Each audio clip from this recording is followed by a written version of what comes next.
There is a candle in every soul, some brightly burning, some dark and cold.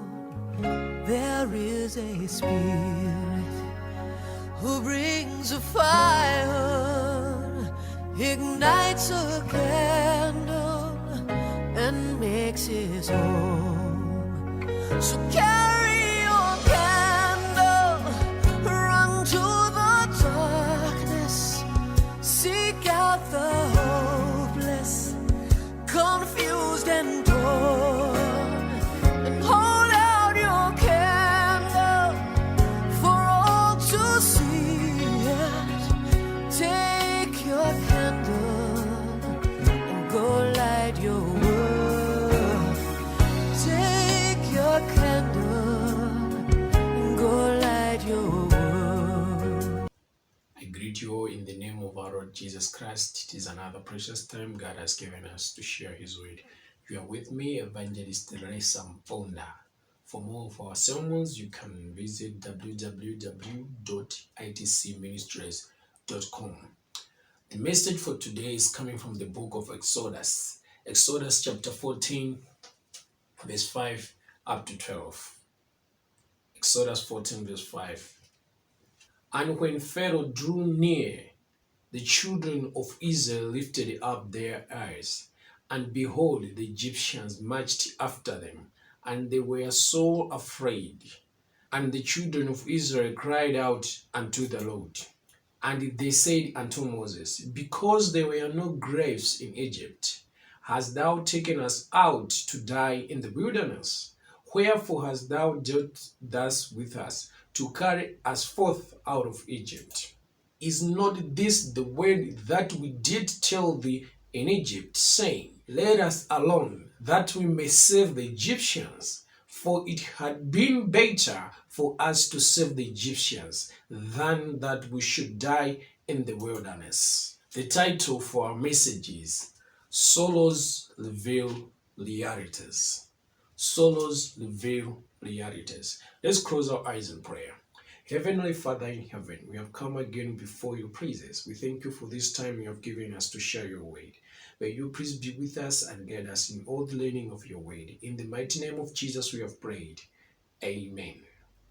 Solos reveal realities. Solos reveal realities. We have laid in the book of Exodus the story about the children of Israel. This was the children of Israel, the children and the descendants of Jacob, who had been in Egypt for so long, and the Bible records that they turned to be slaves for Egyptians. They were building houses for Egyptians. They were building buildings for Egyptians. They were building infrastructures for Egyptians. They were slaves of Egyptians, to the point that they started crying to God, to the point that they were so helpless, to the point that things got so tough that they couldn't take it anymore. They just wanted someone to save them. They just wanted somebody to deliver them. And they remembered from their forefathers that they have a God who is so powerful and who is able to save and to deliver. So they cried out unto God, saying, we are so oppressed here in Egypt.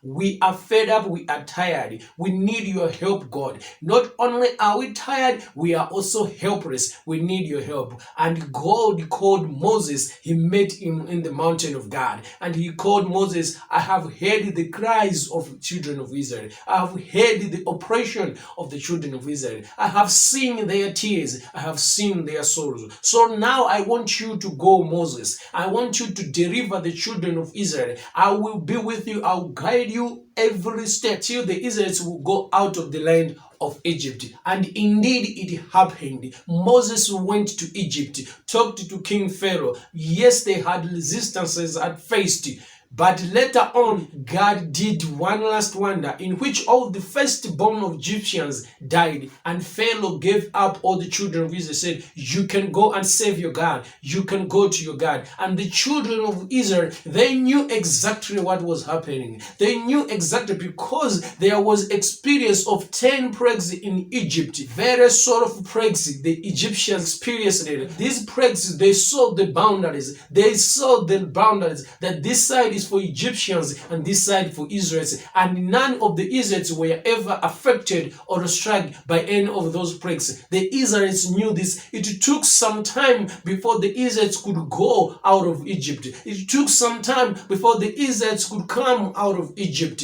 It took some time before the Israelites were set free. It took some time before the Israelites were released by Pharaoh that they should go. The Israelites knew exactly what was going on. And this day they left Egypt. They were singing songs of joy, knowing so very much what was happening. And they knew that they were saved by the mighty hand of God. They knew Moses to be the servant of God. They knew the whole issue. It was not a secret that it is God who has saved us. And they left Egypt with joy. They left Egypt with gladness. They left Egypt singing that indeed our God is able. Indeed our God is so powerful. Oh, we have never seen such a God who is able to intervene. We have never seen such a God who is able to fight for. We have never seen such a God who is mighty in war. We have never seen such a God who is able to deliver. Oh, praise be to our God who has saved us from this slavery. Praise be to our God who has made it for us that we are now free. They left Egypt in joy. They were going out of Egypt just visualizing in their mind how it is going to be there in the promised land of Canaan. Just visualizing in their mind how this God who have fought for them, how this God who have taken care of them, how this God who has shown that he is able is going to take care of them in that land, in that promised land. As they were going, just as they were going, something happened, something strange happened, and that's what we have just read. As they were going, God did not lead them through the countryside, but God led them through the wilderness, because God knew that they would be afraid of wars, but not that he couldn't fight the wars. He could, but he didn't want the children of Israel to be frightened with the wars. So he led them by the way of the Red Sea. So before they go to the Red Sea, just to the Red Sea, they camped there. They stopped there. And back there in Egypt, a story was told. The Israelites are gone. The Israelites are gone. And something just like came up in King Pharaoh. And God hardened the heart of King Pharaoh so that he should go after the children of Israel, so that God should do the last work of finishing King Pharaoh, so that God should do the last work of killing the Egyptians, so that God should do the last work that indeed it is done, it is finished. So King Pharaoh started chasing after the children of Israel, started going to the children of Israel. He said, why have we let the Israelites go? Why have we allowed it? Let's go and bring them back. Let's go and bring them back. We are no longer going to have people to save us. We are no longer going to have people to build our cities. We are no longer going to have people to build our infrastructures. Let's go and bring them back. So King Pharaoh of Egypt gathered his best armies, gathered his best chariots, gathered his best men, and they took them and they marched as going to battle, going after the children of Israel. And as they were going at the distance, the children of Israel, they saw the Egyptians. At a distance, the children of Israel, they saw the chariots of Pharaoh. At a distance, the children of Israel, they saw the soldiers of Pharaoh, and they cried to God. They cried to Moses. And that's the passage we have just read in Exodus 14 verse 5 to 12, that the children of Israel, when they had seen in the front that there was a sea they couldn't swim over, looking at the left side, looking at the right side, there were high hills they couldn't climb over, and indeed looking at the back, army of Pharaoh was coming. All the sides of Israel was broke. All the sides of Israel, there was nothing they could do. All they knew is that now we are finished. Now this is going to be our end. We are going to be slaughtered here. We are going to be destroyed here. And right here is going to be our grave. No one is going to live here alive. But they didn't know King Pharaoh was not even coming to kill them. King Pharaoh was not even coming to destroy them, because he said, let's go and bring them back. But that is not our story. We are looking at these children of Israel Israel in this situation now, when in the sides they are hills, in the front there's Red Sea, they can't swim over, they can't cross that sea, and at the back Pharaoh was coming with this army, marching towards the children of Israel, marching towards the children of Jacob, marching towards the descendants of Abraham. And this is what the children of Israel began to say. They began crying to God, they began crying to Moses, and they began complaining. They began complaining to Moses, why have you done this? Why did you bring us out of Egypt? Why have you done this? Didn't we tell you to leave us alone? Didn't we tell you that you should let us save the Egyptians? Didn't we tell you that, look now what we are into? Look now, we are going to die here. Look now, we are going to die here and we are going to rot here. What have you done? Is it that there was no grave in Egypt that we should die in here? Moses, why have you done this thing? It was a very displeasing experience. It was a very disappointing experience. These people, they had seen the power of God. These people, they had witnessed a very amazing crusade no one has ever seen. We preach to people, we talk to people, but the crusade which the children of Israel received was very special. 10 plagues happening for quite a period of time, seeing that God is powerful, seeing that God is able. But all that crusade, all that ceremony, all those ceremonies did not bear any fruits to them. Reaching at this point, hearing from the children of Israel, saying, why have you brought us here? We are going to die. Look, you have made the Egyptians angry. They are coming after us. They are going to kill all of us. It is a very shameful experience. The people who had left Egypt as conquerors, the people who had left Egypt as people who have a very powerful God, the people who had left Egypt as people who are able to do anything but the power of the God they have. Now look at them. They are crying. They're even crying to their God. Now look at them. They are complaining. They're even complaining to their God. Now look at them. They're saying, why have you done this? Why did you bring us out? Look at the trouble you have caused us. But these are the same people who are singing, glory be to God who have fought for us. Glory be to God who has liberated us. Glory be to God who has redeemed us. Glory be to God who has fought for us. Glory be to God who has saved us. Glory be to God who is able, and no one is like him. But now look at these people. While in the front there's Red Sea, in the sides there are high hills, and the armies of Pharaoh are marching. The best chariots are there. The best armies are there. The children of Israel were so frightened, and all those songs were gone. All the happiness was gone. All the joy was gone, and they began crying to God, and they began complaining to God. Oh, indeed, sorrows reveal realities. Sorrows reveal realities.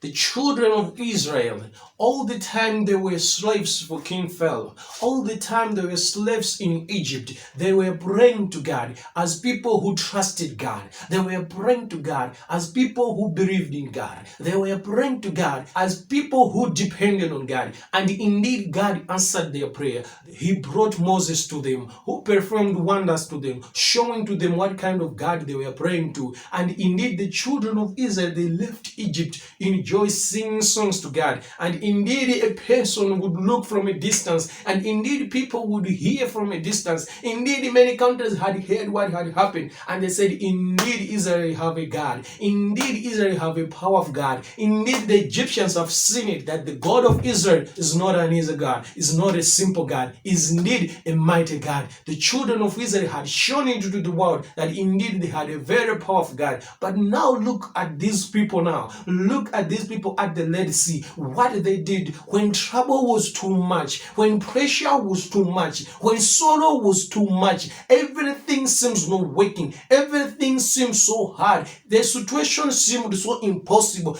that they said, we are finished. Sorrows reveal realities. Our problems reveal realities.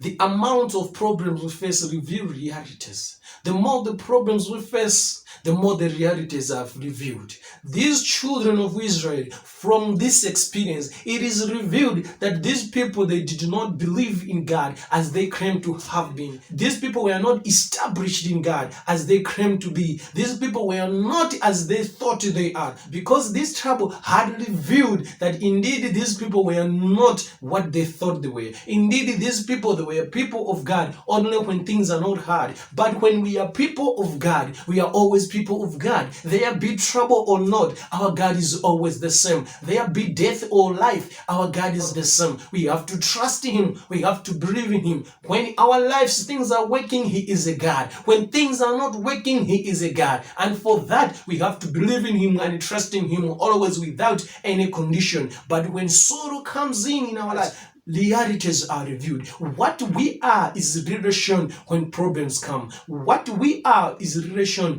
when trouble come. Indeed, it was seen at the Red Sea that these people, they claimed to be people of God, but they were not established in God. These people, they claimed to be people of God, but they did not believe in the power of God. These people, they had seen the wonders God had done in Egypt, but they did not believe in the power of God. These people, they left Egypt saying God is leading us, but they did not believe in God. These people, they were singing songs to God, but they did not believe in God. It was all sin. It was all revealed here at Red Sea. The experience at Red Sea had shown that these people did not believe in God, because among them there was Moses, who said, who never cried before God, who never complained anything, and he said, why are you complaining? Why are you crying? I don't see the reason for crying here. Our God is able to deliver us. Our God is able to fight for us again. He hasn't gone asleep. He hasn't gone anywhere. He is still watching us. The God who was with us in Egypt is the same God with us today. Why are you crying? Why are you complaining? The trouble had revealed the kind of people who left Egypt. The trouble had revealed the kind of Israel who left Egypt. There were people who did not believe in God. And indeed, sorrows reveal realities. At peace, we are the people of God. At peace, we are a nation of God. At peace, the world fears God. But when trouble comes in, realities are revealed. When sorrows come in, realities are revealed. And indeed, realities have been revealed. With this problem we have faced, with this problem the world has faced,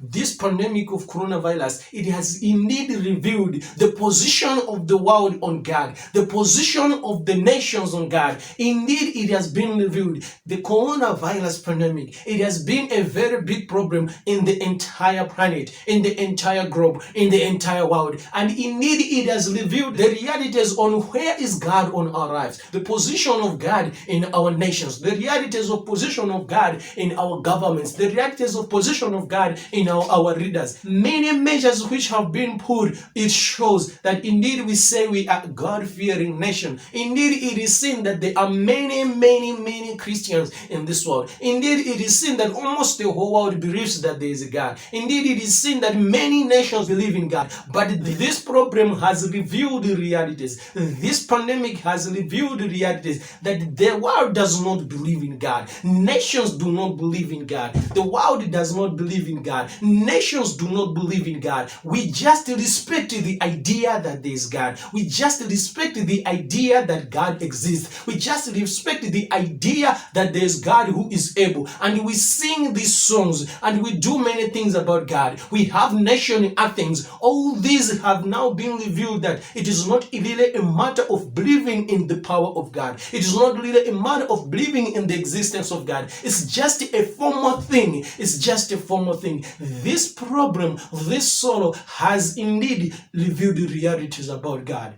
If it had been the case that it is really true, we believe in God just like Moses did, it would be something else.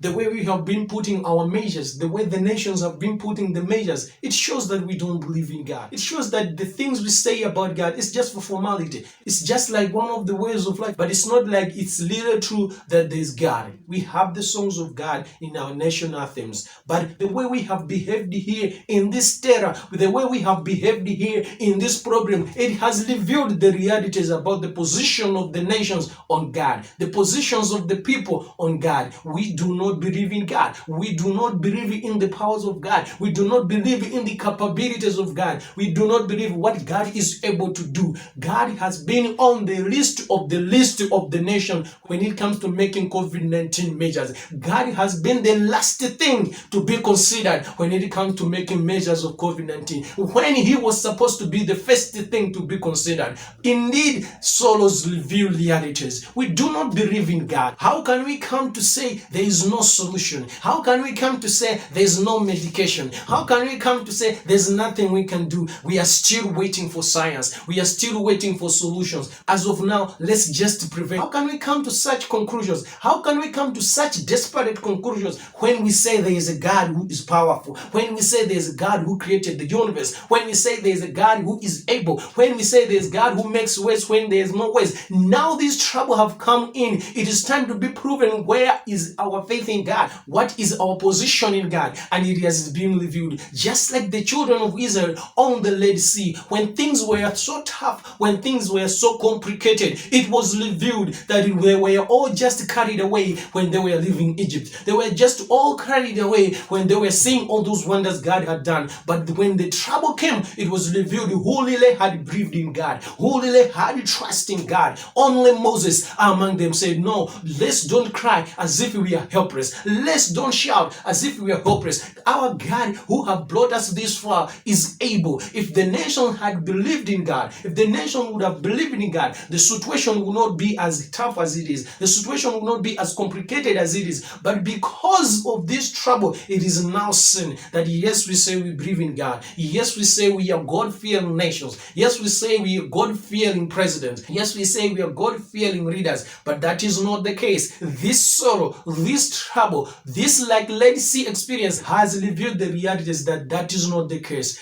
That is not the case. Indeed, sorrows reveal realities. Indeed, sorrows reveal realities. But let me tell you, if there was a best solution, it's God. If there was something we could rely on, it's God. If there is something we could have said that indeed there's no medication, yes, but don't worry, we have a God. Indeed, there's no cure, yes, but don't worry, we have a God. Indeed, there's no vaccine, yes, but don't worry, we have a God. Our God is able. We haven't heard anything like that. God is on the bottom of the list. God is on the bottom of everything. Yet at peace we say that's the powerful. Yet at peace we say that's the best. Yet at peace we say that's all we have to do. But now trouble has come. It has been revealed the realities that is not the case. That is just for formality. But indeed it is true, there is a God. Indeed it is true, our God is able. Indeed it is true, God is powerful. Indeed it is true, God is able to save. A day is coming in which the nations of the world will know that indeed there is a God. A day is coming in which the leaders of the world will know that indeed there is a God. A day is coming in which the courts of the world will know that there is a God. A day is coming in which WHO will know that indeed there is a God. A day is coming in which organizations will know that indeed there is a God, and that God is here. And on that day, no one will be able even to question anything to him. He will come as the owner of the planet. He will come as the owner of lives. He will come as the king and the ruler. And on that day, we will know that indeed there is a God. It has been revealed. We do not believe that he is there. All the measures we have been put, he is the least considered, yet he was the first to be considered. Oh, it is not strange. It is because we do not believe that he is there. Our God is there. If we would have believed, we would have feared him. Our God is there. If we would have believed, we would have honored him. Our God is there. If we would have believed, we would have treated him with honor. Our God is there. If we would have believed, we would have treated him with fear. But that is not the case. The way we have behaved with this problem, it is shown, it is revealing that we do not believe that he is there. But our God is able. Our God is there. Our God exists, and soon he is coming. Malachi 1 verse 6.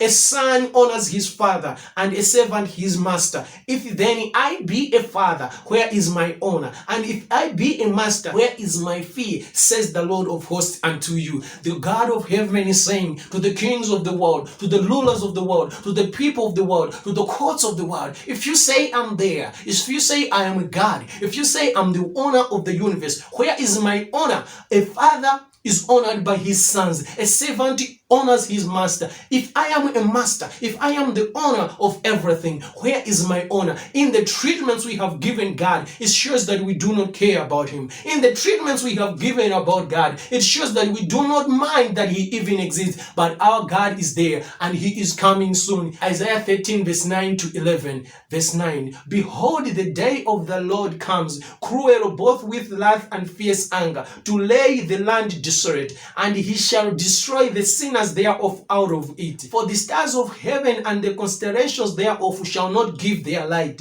The sun shall be darkened in his going forth, and the moon shall not cause her light to shine. And I will punish the world for their evil, and the wicked for their iniquity. And I will cause the arrogancy of the proud to cease, and I will lay low the hotness of the terrible. All these things we are doing, God is watching. All these things we are saying, God is watching. All these treatments we are giving him, God is watching. And he's saying, I'm not quite forever. I'm not quite forever. I'm not staying in silence forever. A day is coming, and I'm coming soon. I will show the world that I'm the owner of the universe. I will show the world that I am the King of kings. I will show the world that I'm the ruler of the rulers. And everything you see, everything you found belongs to me. A day is coming in which God will show the world that he is there. A son honors his father. A slave honors his master. Where is the honor for God from this world? Where is the fear of God from this world? But the day is coming in which he shall show the world that he is there, and he deserves every respect and honor and fear. Zephaniah 1 verse 14 to 18. Verse 14. The great day of the Lord is near. It is near and coming quickly. Even the voice of the day of the Lord. The mighty man shall cry bitterly. That day is day of wrath, a day of trouble and distress, a day of wastiness and desolation, a day of darkness and gloominess,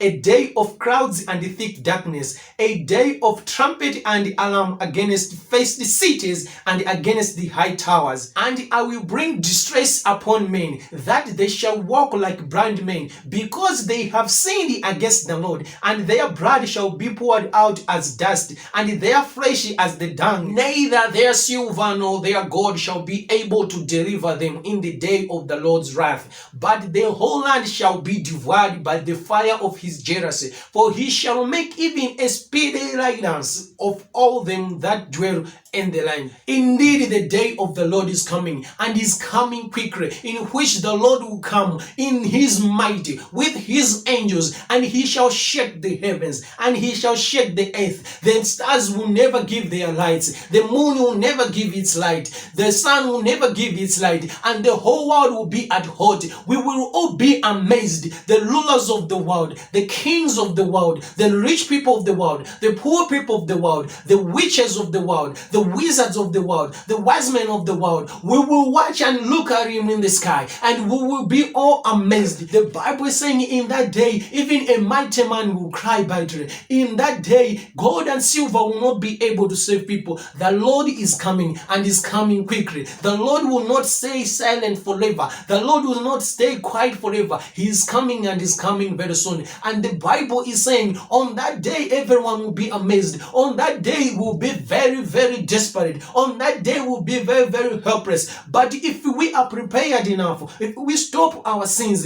if we stop our disrespect to God, if we stop dishonoring God, there may be something good for us. There may be something good for us. There may be good news for us. It may not be as a dreadful day. A day of the Lord is coming, and the Lord will appear. Everyone will see him. Everyone will be able to know that indeed all we have been hearing is true. There is indeed a God. He will come as the owner of the world. He will come as the owner of the universe. He will come as the owner of the land and the sea. He will come as the owner of the mountains. He will come as the owner of all the minerals. He will come as the owner of everything. He will come as the owner of you and me, and nothing will be able to deliver anybody from anything. And that wrath of God, because of the sins we have committed against him, all these disrespects we are doing before him, all this not fearing him, all this not honoring him, all this not uplifting him, is mattering to God, does matter to God, does matter to God. And he is counting every stupid thing we are doing. He is counting every mistake we are doing. He is counting every foolish thing we are doing. The day of the Lord is coming. The day is coming, and is coming quickly, in which the whole universe, in which the whole earth, in which the whole world, in which the nations, in which the courts, in which the rulers will know that this world has an owner, and that owner is here. The Bible is saying this day will be a devastating day, because we have sinned against God. We have sinned against God, and the Lord is very angry. May we be well with you when he is coming. It's not too late. We can turn to God, confess our sins, and turn to him, and render to him the respect he deserves, and render to him the honor he deserves. A son honors his father. A master is honored by his servants. But God is never honored. God is never feared. God is never respected by his own creation. And that is an offense. And a day is coming. Before that day comes, let's make amend. Before that day comes, let's make amend at a person level, at a city level, at the area level, at a nation level, at a world level. Because this thing is real. Indeed, our God is real. It has been revealed. We don't care about him. We don't believe in him. But we still have a time. We can make amend. Otherwise, that day will be a day of distress. Otherwise, that day will be a day of destruction. Otherwise, that day will be a day of thick darkness to you and me. It should not be so. It should not end like that. We still have time. We can make amend. Thank you for your time listening to this. Let's close our eyes in prayer. Heavenly Father in heaven, we thank you for the wonderful time we just had. You have reminded us that just as it happened with the children of Israel on the Red Sea, when they left Egypt as people of God, when they were singing songs, of praise, showing that they are people of God, the same we do in here. When we are starting our official programs, we sing national anthem in which we give glory to you, showing that we are a people who believe in your existence, showing that we are a people who believe in you. But when this problem has come, it has been revealed that we don't believe in you. It has been revealed that we don't trust in you. It has been revealed that you are the last thing we consider. It has been revealed that you are the last thing we care for. It has been revealed that you are the last thing we honor and fear when you are supposed to be the first thing. Please forgive us. We haven't behaved well on that. And give us a spirit to believe in you, like that spirit which was in Moses. And give us a spirit to honor you. Give us a spirit to put you first. Give us a spirit to respect you. Give us a spirit to fear you in everything we do. In the mighty name of Jesus we have prayed. Amen. Thank you for listening. You were with me, Evangelist Teresa Mponda from ITC Ministries. For more of our sermons and resources, you can visit www.itcministries.com. May the good Lord bless you. Amen. There is a candle in every soul, some brightly burning, some dark and cold. There is a spirit who brings a fire, ignites a candle, and makes his home. So carry your candle, run to the darkness, seek out the